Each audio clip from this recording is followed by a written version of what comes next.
because I was dangerously close to being under-rolled at $250, and I really just wanted a winning session.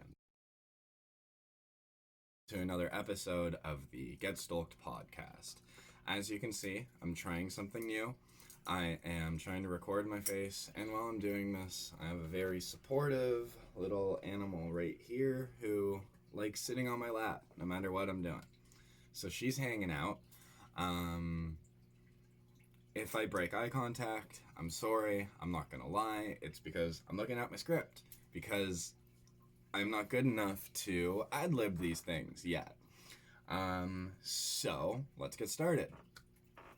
In life, there is absolutely nothing that is deserved.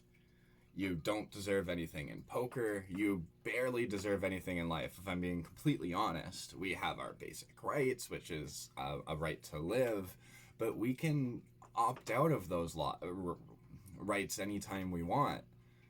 We can opt out. Whether it's not taking care of ourselves, whether it's anything really. You don't deserve anything, and you need to be really careful about that.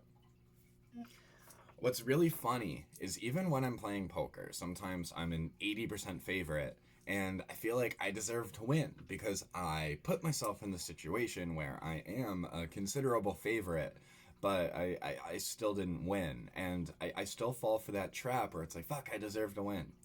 Or when I'm studying, it's like, I deserve a good session, I've been working hard, or just really anything. And sometimes I fall for these mental traps where it's like the site is actively working against me, and it's extremely frustrating.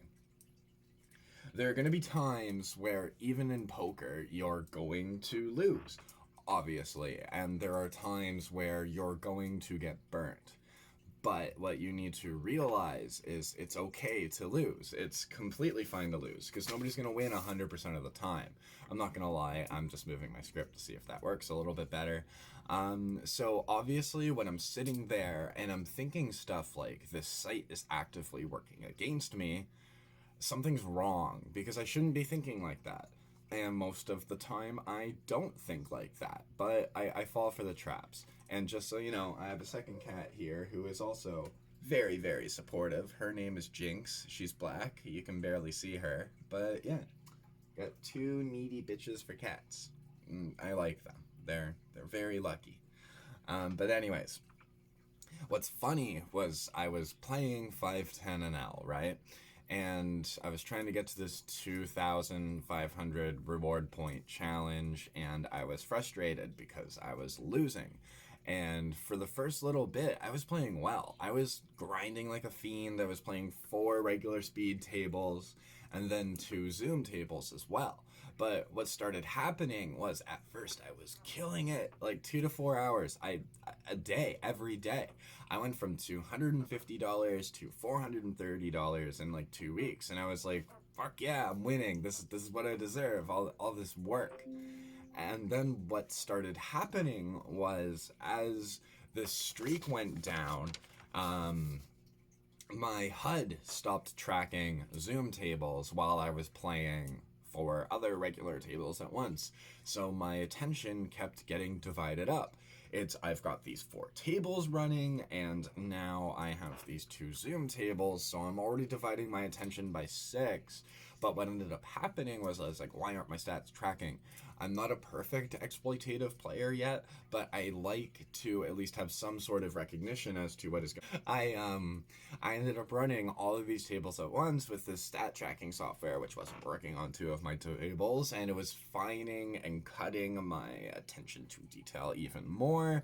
And I started getting mad. I was resetting the HUD, I was turning it on and off, I was troubleshooting, I purged a database, backed it up, re-downloaded it, which took a very long time, and it still didn't work. And I was like, what the fuck? So I'm playing these 6 tables with my attention already pretty much cut to the limit. As somebody with ADHD, 6 tables is hard to focus on, and now I'm dividing it even more with all these tables that aren't even working, which is obviously fantastic. So what happened was, I went right back to $250 by October 25th, and I was like, fuck me, downswings, the worst. I hated it. It was such a piss off because I went from super high up to almost getting to the redemption points challenge to making my first $500 month in a ever, really. And then I just didn't have it in me to make that final push for the week because I was about 1,000 points behind schedule. It could have been done, but it was difficult. I was working. It was a piss off, and I was like, fuck this. I was mad. I went through a little bit of an existential crisis, and I don't get mad very often, and I don't really even get like pressure headaches very often, but I just found that there was this time where every bad beat was just another fucking whipping by the poker site, right? I was a failure as a poker player. I was a failure as a podcaster, as a poster on Instagram, all of it. And I was like, what's going on? And I forget what happened. But I was sitting there and I took a shower and I had a realization. I'm playing stakes that I'm not prepared for. And I've had a podcast where I've talked about how bad I am at Zoom. And I was like, I'm overextending myself. I was trying to be the perfect sales associate. I went on training to get better at my profession. I was playing 6 tables at once, which I wasn't used to, because even before the whole shutdown where people couldn't 24 table anymore, I was running, like 5, maybe 6, like if I was really feeling it. Not a ton of tables though. And I don't play Zoom. I'm not a good Zoom player. I was playing these tables to get more of those reward points. But then I was like, I'm falling behind the rewards points though. So why am I playing these 6 tables? Because I can. Exactly. And that was kind of my moment of realization.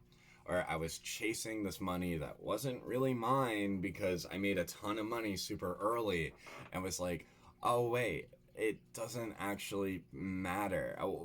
Why am I doing this? And I thought a little bit more about it. And I was like, I'm well off my points target. My bankroll's getting low.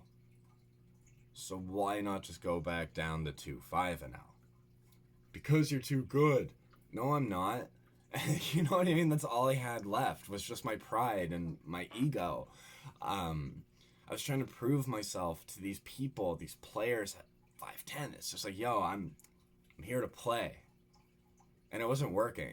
And it was great because like I was looking at my stats a little bit more. Like I went to every single situation where I could have made a continuation bet. Basically what a continuation bet obviously is when you bet pre-flop or 3-bet pre-flop. You have something called the betting lead, which means you were the aggressor, you're the person who just made the bet, so you get to follow up your bet. Generally, as a poker player, if you're the person that makes the bet before the first 3 cards come out on the table, you should be making that continuation bet.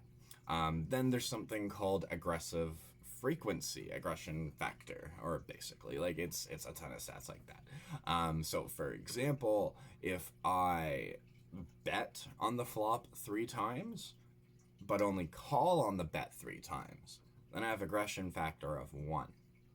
Because it's in proportion of aggressive actions, which is bets and raises, and then passive actions, which is just calling. And having a kind of low aggressive factor, like 3 is okay, because there are times when you're calling post-flop, when you have a draw or a middle pair, you're just trying to kind of feel somebody out. Totally cool to call sometimes, but generally, if you're a good poker player, your aggression factor should be around 3. If your aggression factor is 2, then that means you're calling a little too often and you should probably be bluffing a little bit more. Really bad players out there, they have aggression frequencies of 1.75, 1.5. Those are people who hardly bluff when they bet and they call a lot. Those are the people you actually want to play against a lot because they're going to call you down. They want to see where their draw goes, but they're also passive people. So I was looking at my aggression factor going like, I'm totally, at 2.7, at 3.3. I'm somewhere in there. My aggression factor was 1.79, which is not good. That was a soul oof. Absolutely unacceptable. that's the point. It got to this point where it's like, cool, so I'm playing the stake I'm unfamiliar with, and now I am not even playing the way that I thought I was playing. So not only am I in unfamiliar territory, but I'm playing a style of poker which doesn't work. I like to view it like volcano insurance, where I was playing so safe that I was being risk adverse. I wasn't betting a lot because I was like, they're going to call me anyway, so I might as well wait till their draw misses. Or if somebody bet into me, I didn't want to raise if I had top pair because I wanted them to hang themselves. You know what I mean? I wanted to try to trap them. I was getting too cute. Another way to view it is like I was trying to save money. So let's say I decide I want to go to Costco, save some money, buy some cheap shit. I drive 50 miles out to go to Costco. Wait, I don't have a membership. Got to pay $70 to sign up for Costco. And then there's gas. And guess what? Buying things in bulk is great for saving money in the long term, not when you're trying to save money in the short term. And then on my way home for shits, I get a nail in my tire. So I paid all of this money to get groceries I didn't need, paid for a membership I didn't need, and had to pay for a replacement tire. So I lost a ton of money trying to save money in the short term because I applied long-term saving solutions. It's kind of what was happening in my poker game, where I was trying to save money because I was dangerously close to being under-rolled at $250, and I really just wanted a winning session. So I took more risk-adverse moves, and then you get pissed off, and then you go through the cycle going, why can't I have a winning poker session? Why aren't my stats tracking? All of it. It's driving myself crazy trying to get over this girl while I'm at it. It was just great. I was being too conservative and overthinking. It was that easy. And then all of a sudden, I went back down to 2-5. And guess what? I'm playing a lot better now. Obviously, this wasn't an easy thing to do because I want to make money, you know? Like, I want to make real money, not $75 a month, not $100 a month. I want to be an elite poker player making elite poker player money. I do. But I wasn't ready for that stake yet. So I sat down, like I said, I reviewed every single continuation bet scenario that I was ever through. I figured out that my stats were so out of 500 potential continuation betting scenarios, I found 125 situations where I probably should have made a continuation bet. Which isn't nothing. Obviously, that's literally a 25% jump right there. Multi-handed scenarios obviously made things difficult. Then like I said, I remember that previous example where I literally did a podcast going, hey, I suck at Zoom. So it was fun to really just kind of even listen to that podcast and go like, oh, I'm not falling for the same traps as before. Like I am, but at least I'm getting myself out of it a little bit earlier. And I've been playing a little bit better. I've been busy at work, so I haven't been putting in as much hands as I want. And with the full-time job staying late 4 times in 1 week, it generally tends to lead to no podcasting and very little playing and very little studying. And I know that if I want to make it as a professional poker player, I need to find more time and optimize my time better. If you liked this video, make sure to press the subscribe button if you're watching from YouTube. If you're listening to the audio version, got you covered. I think it's like follow on Spotify, Apple Podcasts, Google Play. I've started utilizing Instagram TV, which is really, really cool, actually. I enjoy it. This is season 2, technically, because I figured with my new structure and uploading stuff to Instagram, this is season 2. All the old podcasts are season 1. They're always going to be available. But I'm going to call it for now. Thank you very much for watching for the first time and listening. And good luck at the poker tables.